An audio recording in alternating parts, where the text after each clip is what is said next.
ang mga dili Katoliko nga nagtudlo nga Biblia ra gyud mo'y basihan, nga kung wala kuno sa Biblia dili tuuhan, pero wala ra pod na nila sunda.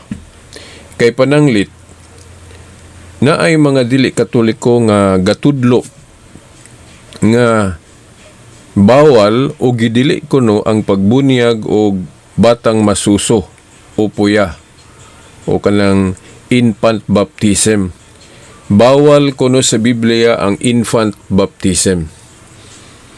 Dili tinuod nga naa sa Biblia ng pagtulon-ana. Timan ana to, no? Mo claim sila nga tanan kuno nilang gitudlo naa sa Biblia. Pero dili na tinuod. Kay wala man sa Biblia kanang ilang pagtulon-an nga dili bunyagan ang batang masuso. Bawal kuno ang infant baptism. Wala gyud na sa Biblia. Wala gyud gatudlo si Kristo ug mga apostol nga dili bunyagan ang bata. Naay mo argue o mga tarungan nga si Kristo example o panig-ingnan. Dako naman kuno si Kristo nagpabautismo ni Juan Bautista. So dako ra gyud kuno ang bautismuhan. Okay. Tinuod man na nga si Kristo nagpabunyag ni Juan Bautista, dako na. Pero wala na magpasabot o bisan si Kristo wala magtudlo nga tungod kay dako na siya nagpabautismo, nagbawal na siya sa pagbautismo og bata. Wala. Wa gyud magtudlo si Kristo nga tungod kay dako na siya nagpabautismo, supak na siya kung bata ang bautismuhan. Wala, no? Wala gyud magtudlo si Kristo ana. Huna-huna o interpretation na sa mga dili Katoliko nga supak og infant baptism. Gani si Martin Luther ang giilang amahan sa Protestantismo. Dili manggali to siya musupak og infant baptism. Pero naay mga Protestante nga supak.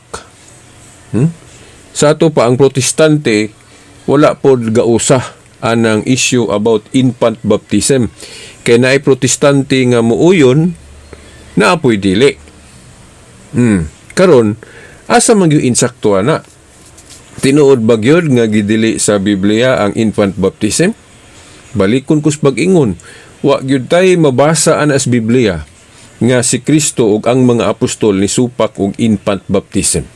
Mao gyud nay timan ana to. Naa sila'y mga katarungan ug mogamit mo silang bersikulo pero dili mao ang pagsabot nila. Wrong interpretation lang. Kay pananglit, unang himuon nilang rason, gamito nila kanang pulong repent. Kay ang bautismuhan lagi kuno kinahanglan maghinulsol o mo repent ay bautismuhan. Tudluan sa kinahanglan makabato nagpagtuo. Ay siya bautismuhan ang bata, wala pa man ay pagtuo, then dili pa man ka-repent, maong dili bautismuhan. Tinuod bagod na.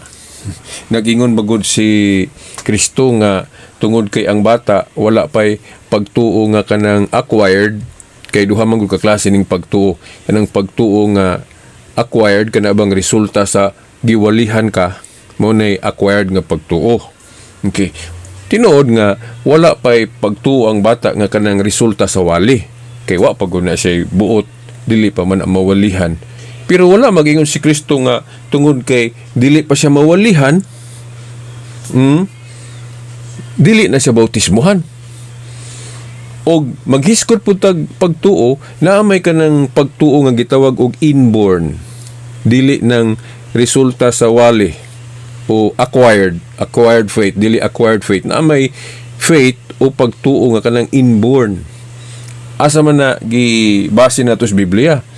Kung wa ko malimot, Mateo 16:21 or baliba Mateo 21:16. So bali-baliha lang na kay wa na ko masubay. Basta na sa Mateo 16:21 or 21:16. O kung nasayop manggali ko ana, sa sunod na lang po na nako i-correct kay ako sa nang pangitaon wa na ko'y panahon sa pag correct anak karon kay wa po ko'y gidungawan ring Biblia. Okay, so mao na sa bersikulo nga gitumbok nako Mateo 16:21 kung wa ko masayo pagpugnit ana nga teksto nag-ingon diha nga ang mga batang masuso ginabansay na sa pagdaig sa Ginoo. Ang mga batang masuso kuno ginabansay na sa pagdaig sa Ginoo. So, di man ka makaingon nga walay pagtuo ng nagadaig sa Ginoo. Unya kay ang mga masuso kuno ginabansay naman sa pagdaig sa Ginoo. So naay pagtuo di ang bata kay ang naara may pagtuo ang makadaig sa Ginoo. Pero dili na siya pagtuo nga kanang acquired nga kana bang giwalihan ka mao nang nakabaton kag pagtuo. Nituo ka sa wali, acquired man na. Kanang inborn faith ang buti pasabot ana nga natural faith na, meaning inborn faith nga tungod kay ang creator Dios, ang tao binuhat sa Dios, so naa na siya kanang gitawag og inborn faith kana bang kadugtungan sa iyang creator ang bata. So ang bata na siya inborn faith pero dili acquired nga resulta sa wali ang iyang pagtuo. So kung moingon sila nga dili bunyagan ang bata kay wala pa'y pagtuo, now mahimong sa acquired faith kanang resulta sa wali wala pag pagtuo ang bata ngingon ana. Pero naa siya pagtuo nga kanang gitawag natug inborn kanang gipasabot sa Mateo 16:21 kung wa ko malimot sa maong bersikulo nga ang mga batang masuso kuno ginabansay na sa pagdaig sa Ginoo. So naa siya inborn faith. So mauna nga kung required yun ang pagtuo, na pagtuo ang bata pero inborn. Implied sa Mateo 16:21 kung wa ko masayop sa mga bersikulo nga ang batang masuso ginabansay na sa pagdaig sa Ginoo. Di man matawag og naay pagtuo ang naay pagtuo ang dili mo dahig.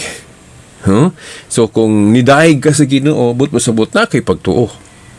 Inborn na ang buti pasabot kung makisgot ag batang masuso. Dayon bisan pagani, no? Kung ingno nato nga tungod ba kay ang bata dili pa ka mawalihan, wa pa siya ka ng pagtuo nga iyang kaugalingon nga acquired nga di na siya bautismuhan na abay pagtulunan das Biblia nga bawal bautismuhan ng bata tungod kay dili pa siya mawalihan o di pa siya karepent. Wala man magtudlo si Kristo ana ug ang mga apostol. Now ingon na ni maghiskot galitag bata o puya o dako na. Kung mutan-aw to sa Biblia, ang mga tao gyud nga gituduan ni Kristo anang bautismo o mga apostol ba nanudlo og bautismo, kasagaran gyud ang ilang matudluan mga dagko na. So siyempre ang mga dagko na mawalihan naman. Dayon naapoy kanang gitawag og sala nga aktual, kanang individual nga sala. Unya ang dagko na makahimo na magsala, di ba? So kinahanglan mo repent yun na. Kina may sala ang dako na, makahimo na magsala. So gikinahanglan yun nga mo repent ang dako na. So mao na nga kanang mahitungod sa walihan sa or iparepent sa repairing na sa mga dagko. Kaya ang mga dagko makahimo na magsala ang ilang kaugalingon. So kinahanglan walihan sa, kinahanglan mo repent sa ayha bautismuhan. O ang punay gitudlos Katoliko nga basta dagko na kinahanglan gyud nga walihan sa, dayon kinahanglan sa mo repent ayha bautismuhan. Pero kanang batang masuso upuya wala pa man na siya sala nga iyang kaugalingon. Nga nung mag-repent man siya, unsa may i-repent niya nga wala pa man siya sala nga iyang kaugalingon. Di ba? So, sayop ng muingon nga ang bata dili bautismuhan kay dili pa ka repent. Unsa man puy i-repent sa bata? Nga wa pa man siya kaugalingon niyang sala. Di ba? Now, ang bunyag paglapas sa sala. Basig mo ingon nga ay wa pa man kay sala ang bata nganong bautismuhan man. So may papason niyang sala. Okay. So diha na dayon mo gawas no kanang sa katekism sa Katoliko nga naghisgot og original sin. Ang batang masuso naa nay original sin. No? Unsa man ang original sin? Dili na sala nga gibuhat sa bata kay ang bata nga masuso dili pa man kabuhat og sala. Pero naay original sin ng bata. Dili na niya binuhatan. Kanang original sin ang buot ipasabot ana absence of grace. Sangputanan na sa gibuhat ni Adan ug Eva. Kadtong nakasala si Adan ug Eva nga naluwatan nila ang grace, sanctifying grace. So, sa pagbuhat sa Dios ni Adan ug Eva, naaman sila grace, sanctifying grace. Pero sa dihang nakasala sila, ilang naluwatan, nawala ang sanctifying grace nila, og napanunod na sa mga bata. Sa tanan nga mga anak, napanunod na. Mo kanang example ana, pras na anang magtiayon ba nga dato sa sinugdan, unya nag-usik-usik sila sa ilang katigayunan, then niabot ang panahon nga na bangkaruta sila, ilang negosyo na bangkaruta, aging usik-usik. Now, karon kinsa may pasanginlan sa ilang pag-usik-usik, siyempre sila mga ginikanan kay mo may giparayag sa istorya. Mga ginikanan may pasanginlan kay sila may gausik-usik, pero unsa may mapanunod sa mga anak, ang kawadon ang kalisod. Singo na nabot. Ang salaod, ang pag-usik-usik, gibuhat ginikanan. Pero ang sangputanan mapanunod sa anak. Mao po na, ang gibuhat ni Adan og Eva nga sala, sila mo ay pasanginlan. Sila mo ay accountable. Pero naay mapanunod sa bata. Ang kalisod, ang kawadon. Mao po na, sa gibuhat ni Adan og Eva nga nagpakasala sila sa Dios, okay, sila mo'y accountable ato. Pero naisang putanan sa ilang gibuhat nga mapanunod sa mga bata. Natong tanan, mga tao, mao ang pagkawala na grasya o absence of grace. So mao na'y gitawag og original sin. Mitabot na sa bata. Asa man na masabot sa Biblia nga mitapot yun sa bata ang kanang pagkawala na grasya o original sin. Mao nang kinahanglan bautismuhan gyud. Asa man gipasabot nga naay original sin ng bata, naa sa Salmo 51:5 nga ang batang masuso gipasabot diha nga malapaso na. Dili lagi na kalapasan nga gihimo sa bata kay dili pa man kahimog sala ang bata nga iyang kaugalingon, pero nganong gitudlo man diha nga ang bata malapaso na.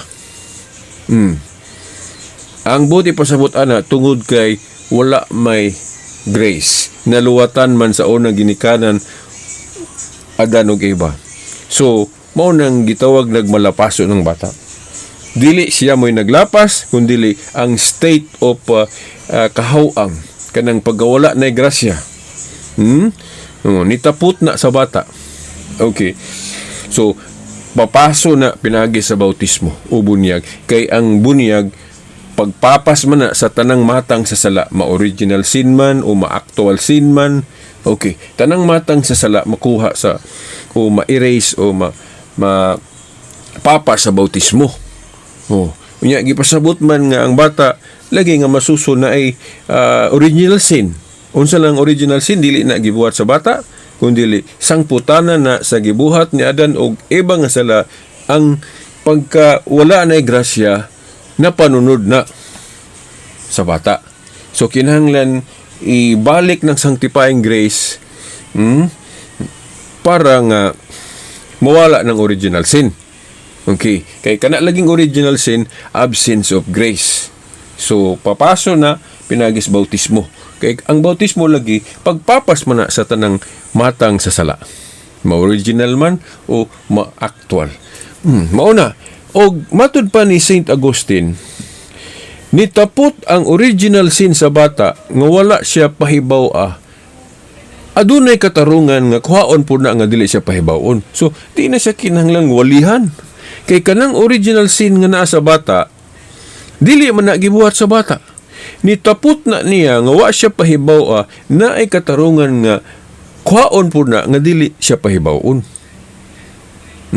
Pero kung dako na, kung wala pa siya mabautismohi, naa siya original sin, nya naman po siya kaugalingon niyang sala. Ang kaugalingon niyang sala, mo'y kinahanglan siya mag-repent o kinahanglan gid siya pahibawon nga kuhaon na. Kay iya man ang sala. Di ba? Pero kanang batang masuso, dili man na gibuhat sa bata ng original sin. Dili man accountable ang bata ng original sin. Kay agi man as unang ginikanan adan og iba. So, kuhaon na, may katarungan nga kuhaon na nga di po siya pahibawon. Di ba? Kay dili man na agi niya.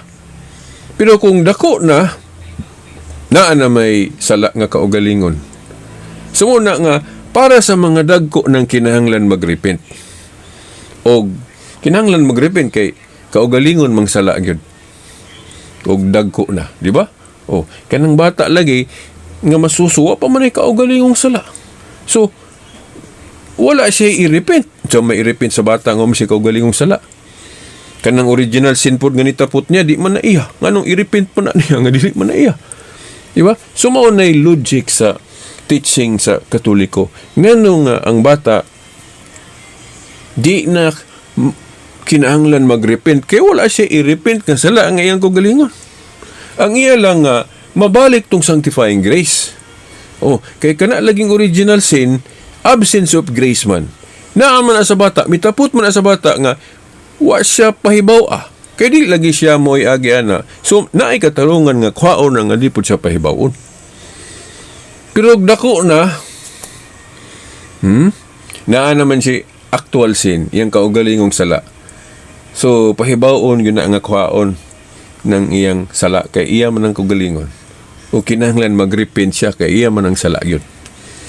So mao na no mga igsuon ang tubag sa Katoliko. Unya naaman po na gipasabot sa Biblia nga ang saad sa bunyag alang sa mga dagko o sa ilang mga anak.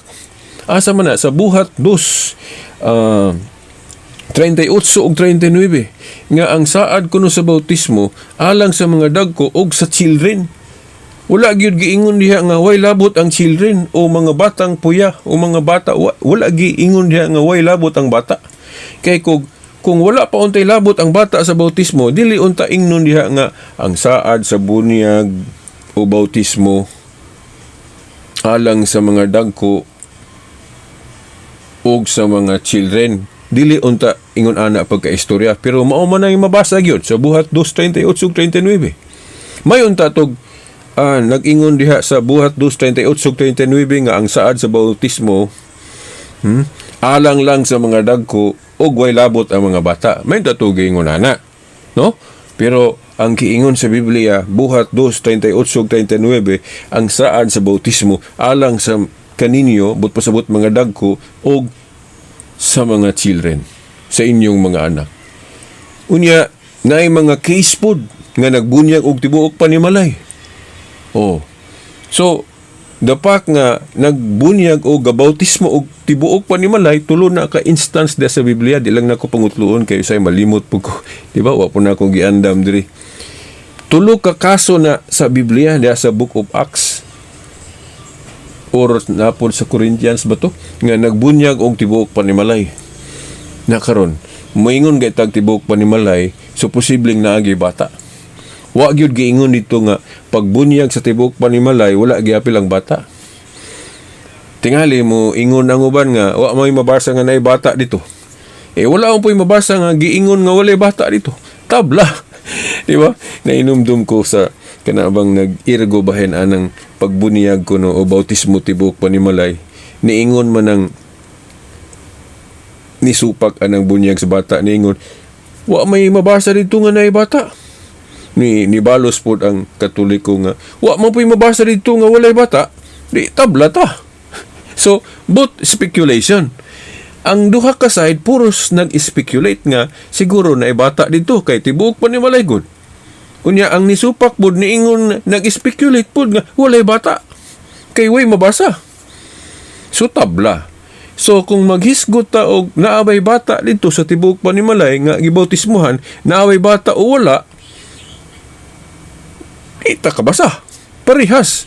So, speculation ang both sides kung moingon na ay bata o wala. Di ba? Oh.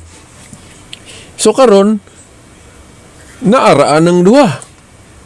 Wa lang gibutang sa Biblia o naabay masuso dito, wala. Na, kung pananglit naa, so, pildi ang nag-speculate nga wala. Pananglit pod og kanang walay bata dito. Oh. Napildi ba pod ang nagtuo nga apil ang bata sa bautismo? Dili mapildi. Nga naman. Kay naa may mga kanang gitawag og reasonable argument katong gihisgutan na nato sa kaganina nga tungod kay ang batang masuso na say kanang original sin. Nya kanang bautismo pagpapas mo na sa tanang matang sala. So bautismohan gyud ang bata. Di ba? Oh, dayon katupong buhat 2:38 ug 39 nga ang saad sa bautismo alang sa mga dagko ug sa children. So apil gyud ang bata. So kanang sa issue may labot na sa kanang katong pagbunyag o pagbautismo og tibuok panimalay naabay bata dito o wala na parehas ang speculation sa duha. Speculation ang pag-ingon nga naay bata, speculation pod ang pag-ingon nga wala. Kay di wa may video ang Biblia nga makita nato dito na abay bata o wala. Pero tradition may musulba na. Kaysa tradisyon na amang yung pagbunyag og bata. Ba lang, di lang mabasa litra por litra sa Biblia. Mao na, no? So, mao na ang katinawan anang bunyag sa bata. Oh? Ato lang nang iklaro. Kamong mga nisupak, pamatud ininyo sa Biblia nga gabawal gyud og bunyag og bata. Walay pagbawal. Kanang pagbawal resulta ra na sa private interpretation. Tungod kay agi lang anang kinahanglan mo repent. Kanang kinahanglan mo repent ay bautismuhan, referido na sa mga dagko, referring to sa mga dagko. Kay ang mga dagko na may actual sin. Makabuhat na magsala, so kinahanglan mag-repent sila. Ang batang masuso, dili kinahanglang mag-repent, kiwa man siya sala nga i-repent, kiwa man siya sala nga nahimo, nga kaugalingon. Pero nga nung bautismuhan siya, nga wa maka siya sala, tungod kay naaman siya original sin. Unsa nang original sin? Dili sala nga gibuhat sa bata, kundi sangputanan na sa gibuhat sa ginikanan.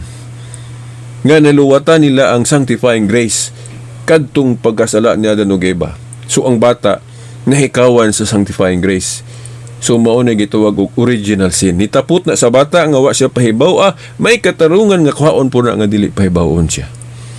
So because of original sin, ang bata bautismuhan gyud para ma-erase ang original sin, para mabalik ang sanctifying grace. So mao na ang explanation na. Pero pananglit ibutang ta, walay sala gyud ang bata bisag original sin. Argument ba, mahimo bang argument nga dili gyud magpabunyag o magpabautismo tungod kay walay sala? Dili na mahimong argument tungod kay si Kristo nagpabautismo bisan wala siya sala. Di ba? So as an example nga ang Kristiyano kuan yun na siya, apil yun na sa atong pagtuo nga mura ba na siya og entrance nato sa kingdom ba nga magpabautismo. So whether kung ibase nato sa pagpabautismo ni Kristo, so dili day basihan nga kumuha kay sala di ka bautismuhan. Di ba? Logic, no? Philosophical argument. Si Kristo example man kaha. Si Kristo example man kaha. Pero wa siya mag-ingon nga tungod kay nagpabautismo siya dako na, bawal na ang pagpabautismo og kanang bata, wala.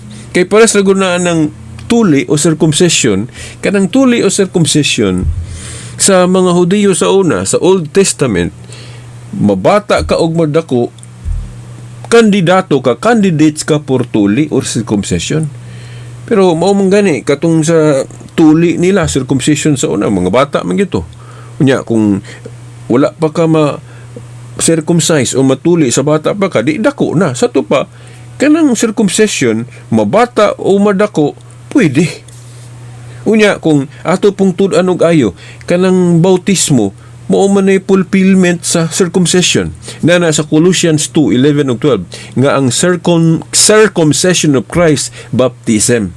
Subot ipasabot katud ang circumcision utuli sa entrance sa kingdom sa Old Testament, shadow observance. Ang katumanan ana ang fulfillment ana baptism. So mao na. So kay baptism man di ay ang silbing gipuli sa tuli, kay fulfillment man ang baptism sa circumcision. So atong tanawon, kung apil ang bata sa circumcision, apil pod ang bata sa bautismo. Di ba? So kaklaro ana. Okay. So mo na analogy, no? Same. Okay, ang bautismo mao man ni gihulip sa circumcision. Kay fulfillment man ang baptism sa circumcision. So kung apil ang bata sa circumcision, apil po ang bata sa bautismo. Kay mao may gipuli sa circumcision ng baptism. So mao na, no, mga igsoon. So balikon ko sa pag-ingon, kanang pag-repent nga requirement para nas mga dagko, kay makahimo na magsala ang mga dagko. Makahimo nagsala nga kaugalingon. So kinahanglan mo repent yun, walihan, patuhuon, o kwao ng salaa kay iyaaman na. So pahibawon gud siya. Pero ang batang masusul lagi, wala siya kaugalingong sala. So dili sa kinahanglan magrepent. Katong original sin nga nas bata, absence of grace, sorry, nintapot tong original sin nga wa siya pahibaw kay di man to iyang agi na ay katarungan nga kuhaon po to nga dili siya pahibawon. Pinagis bautismo. So mao na because of original sin bautismo ng bata. Pero kung himuon laging argumento nga kung walay sala dili bautismuhan, sayop na. O granting ba nga ang bata wala siya sala nga nabuhat kay di pamangid sa kabuhat og sala, then wala pud siya original sin, so walay sala ang bata, granting nga walay sala, mo ba na himuong ebidensya, himuong rason nga dili gid bautismo ng bata? Ang himong argumento tungod kay walay sala, dili gyapon na. Balikon ako to akong giingon ka ganina, si Kristo nagpabautismo ni John the Baptist.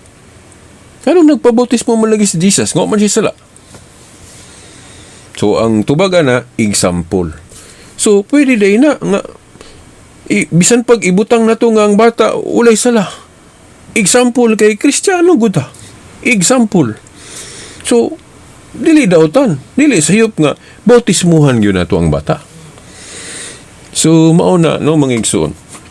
Then karon adto ta sa kanang issue may labot na sa ato sang i-appeal na lang ning paagi sa bautismo. Kay ang paagi sa bautismo kanang magbunyag ta o magbautismo ta, ato lang ning iduha gyud ka term bautismo og bunyag. Kay namang goy uban dili mo dawat anang terminology nga bunyag, kay ang ila bautismo ra gyud. Pero sa Katoliko nga baruganan, wala man gibawal nang i-translate na tuglaing termino. So bautismo or bunyag maora na. Okay. Pero sa uban dili sila musugot ana. Pero sa Katoliko dili man sala o dili man dautan i-translate na tuglaing pulong. Pero maora ang bot ipasabot. Kay bisan gani kanang ngalan, pwede man kanang James i-translate na tug Jacobo. Pwede po i-translate og Santiago o Jaime. Pwede. So pwede na. So kana pong bautismo mo ra gihapon walay pagbawal ana sa Biblia nga masayop na o bawal na kung i-translate na to, hubaro na to sa laing termino nga bunyag. So atong klarohon na kanang bautismo ug bunyag maura na. Kana pong issue may tungod sa immersion, kanang paagi sa pagbunyag, nga itusmaw. Kanang tinuod man na nga baptizo means to immerse. Okay. Pero wala na siya magpasabot og paagi. Kay ang paagi, kung tanaw na to sa history, dili lang kay immersion ang paagi sa pagbunyag. Sa nakita sa history, sa tradisyon, tinuod nga apil lang immersion. Pero napoy pag sablig lang o sprinkling, gitagna mangalina sa Ezekiel pa to, Jeremiah ba to? Ezekiel 36:25, 36:25 ba? Kung wa ko masayop, naghisgot diha og pagpanglinis pinagi sa tubig, wa may laeng gipasabot ana, tagna man na may tungod sa bautismo. Pag sprinkle may gigamit, I will sprinkle clean water upon you and you will be cleansed from all your filthiness, inyong mga sala. So gitagna na ng bautismo niya ang gigamit nga term sprinkling. Dayon napoy implication nga si San Pablo sa Biblia kanhi Saulo, di ba? Saulo man to siya, then gitawag siya Pablo ni Kristo. Dayon sumala sa Biblia, gibautismuhan si Saulo sulod sa balay, nagtindog pa gyud. So sigurado kita nga dili immersion tong iyang bautismo. Kinaaman siya sulod sa balay, wa man niingon dito nga ninaog adtong suba or niadto sa daghang tubig, then nitusma, wala. Si San Pablo, gibautismuhan siya nga nagtindog sulod sa balay, wala giingon nga ni adto siya sa suba. Okay, so mao na. So gi-implied, gipasabot nga si Pablo ang iyang bautismo dili gyud immersion. So probably naara gyud sa bubo or sprinkling. Naara gyud. Kinaaman siya sulod sa balay. Unya kana pong immersion nga gipasabot sa baptizo immersion, ang gipasabot na spiritual man, dili man kanang way o paagi. Kaysa gikaingon ko na kung maghisgot ta og paagi, dili lang kay immersion. Sprinkle gitagna na sa Ezekiel 36:25, kung ako masayop sa mga bersikulo, gitagna na ng sprinkling. Dayon sa tradisyon klaro po na nga nay pagbubo. Okay. Kanang immersion diha sa baptizo. Baptizo means immersion. Ang but pasabot na spiritual, dili sa paagi. Kay sa paagi lagi, dili kay usara, dili kay immersion ra. Kanang immersion diha nagpasabot na og paglubong, pagtusmaw sa atong mga kasalanan. Mao na meaning diha sa immersion. Dili sa paagi. Kay ang paagi dili kay usara, dili kay immersion lang. Para sa guna maghugas ka og kanang plato. Maghugas kag plato, dili kay tusmaw lang, naapoy wisikan lang nimo. Kay paghugas gani, kung manghugas ka, dili raman kay usa ka paagi ka maghugas na ay patuluan ra nimo or bubuan ra nimo, naapoy itusmaw. Di ba? Inana pod sa kanang bunyagod o bautismo, hugas man na. So dili, kung maghiskot og paagi, dili lang kay immersion. Na sprinkle, naapoy katungkang Pablo lagi gibautismuhan siya sulod sa balay. Alang-alang mo yung kagitusmaw siya. So, ang immersion diha nagpasabot na siya spiritual. But ipasabot, kung bautismuhan ka, bisan pag gitusmaw ka or gisabligan ka or gibubuan lang ka, kung mabunyagan galita o mabautismuhan galita, but pasabot na immerse ang atong mga kasalanan. Kay nalubong man. Kay kung hugasa, kung kanang bautismo, gihulagway diha nga gilimpyuhan ka. Limpyuhan ka nga ang imong sala bali ilubong, salikway or kanabang sa tawa na. Basta ilubong or i-immerse ang atong mga kasalanan. Ilubong ang atong mga kasalanan. Muna ibot pasabot sa immersion. Dili paagi. Kay kung maghisgot og paagi sa paghugas, dili kay usara, dili kay immersion ra. Sprinkling, pouring, pwede. Munang sa history, naagyo ng immersion. Kaya na magi pagbautismo pinagig immersion. Pero dili lang kay immersion. Kay ato namang na-establish nga ang bata apil sa bautismo, ang puya. So, kung puya, illogical po nga imong itusmaw, malumos pa lang, di ba?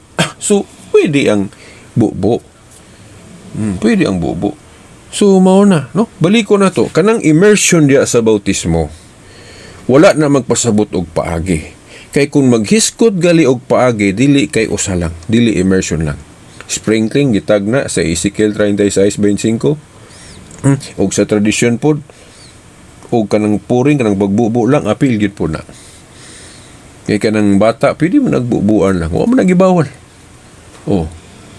So kung gibunyagan ka o gibautismuhan ka, ang paagi, bubo or sprinkling, na immerse gihapon ang mga kasalanan. Kay ang gilubong diha mga kasalanan man, ang gihugasan diha kasalanan man. Kung hugasan atong mga kasalanan, malubong man na. Kay bisan ka nang maghugas kay ka og plato, ang tubig paingon man gyud sa ubos. So mo paingon sa ubos. So mao po na kung hugasan ta, ang pag-picture out ana, paghulagway na ang atong mga kasalanan, mawala dayon malubong. So mao na ang meaning sa immersion is spiritual, dili way. Kay kung way, dili kay usa ra ka paagi. So balikon gyud ako kanang immersion diha, ang gipasabot diha paglubong, pag-immerse ato mga kasalanan kung bautismohan ta. Kay bisan pag buo ang paagi sa pagbautismo na to o gisabligan ta, na immerse man gyud atong mga kasalanan, kay malubong man to. Yugasan ko ta. Di ba? Unya sa tradisyon, sa history, klaro man na sa early Christianity na amang pagbubo o pagsablig nga paagi sa pagbautismo. Dayon na human na to na.